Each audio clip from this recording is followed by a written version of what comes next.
Already மீஷோவில் நாங்கள் ஒரு சோப் டிஸ்பென்சர் வாங்கியிருந்தோம். அது பார்த்தீங்கன்னா கொஞ்சம் டேமேஜ் ஆக ஆரம்பிச்சிச்சின்னு சொல்லிட்டு இந்த தடவை கொஞ்சம் இன்னோவேட்டிவாக பார்க்கவே ஒரு லுக்கில் ஒன்று வாங்கலாம்னு சொல்லிட்டு மீஷோவில் தேடிட்டு இருக்கும்போது இந்த கலர் எங்களுக்கு கண்ணில் பட்டுச்சு. பிங்க் கலரில் ரொம்பவே அழகாகவும் இருந்தது.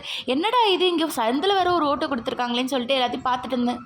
இந்த டப்பாக்குள்ளேயே பார்த்தீங்கன்னா 2 பார்ட்டிஷன் கொடுத்துருக்காங்க. ஒன்று பார்த்தீங்கன்னா சோப்புக்கு நம்ம புஸ்கு புஸ்குன்னு அழுத்தி அந்த சோப் நுரையில எடுத்துக்கலாம். இன்னொரு பார்ட்டிஷனில் நம்ம லிக்விட் வந்து கொஞ்சம் திக்காக ஊற்றி ஹேண்ட் வாஷ்க்கு யூஸ் பண்ணுற மாதிரி பண்ணிக்கலாம். அதையும் புஸ்கு புஸ்குன்னு அழுத்தி பார்க்கறதுக்கே அழகாக இருந்தது, க்யூட்டாக. இதை வச்சதும் கிச்சனில் பார்த்தீங்கன்னா ஒரு லுக்கே கிடச்சிது. இதில் நம்மளுக்கு பார்த்தீங்கன்னா ஒரு ஸ்பாஞ்சு கொடுத்துருப்பாங்க. அந்த ஸ்பாஞ்சு பார்த்தீங்கன்னா நல்லாவே சாஃப்டாக இருந்தது. எங்கே எந்தெந்த லிக்விட் தேவையோ அந்தந்த லிக்விடை அந்தந்த பார்ட்டிஷனில் ஊற்றி அழகாக வந்து ஃபிக்ஸ் பண்ணிட்டேன். உங்களுக்கு இந்த ப்ராடக்ட் பிடிச்சிருந்தா மறக்காமல் லிங்க்குன்னு கமெண்ட் பண்ணுங்கள். நான் லிங்க் உங்களுக்கு வந்து சென்ட் பண்ணுறேன். யாருக்கெல்லாம் மீஷோ ரொம்ப பிடிக்கும், 1லேருந்து 5க்குள்ளே எவ்வளோ ரேட்டிங் நீங்கள் கொடுப்பீங்கன்றத மறக்காம கமெண்ட் செக்ஷனில் போயிட்டு இந்த வீடியோக்கு ஒரு லைக் பண்ணிட்டு சப்ஸ்கிரைப் பண்ணிக்கோங்க. தேங்க்யூ.